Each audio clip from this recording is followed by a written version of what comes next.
guys, it's Ella and I'm going to show you how to make these yummy peanut butter and chocolate energy bites.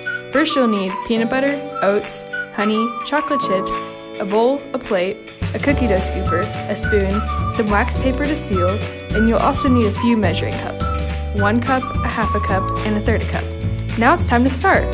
First put a cup of oats in an empty bowl, then half a cup of chocolate chips, and a half a cup of peanut butter, and a third a cup of honey.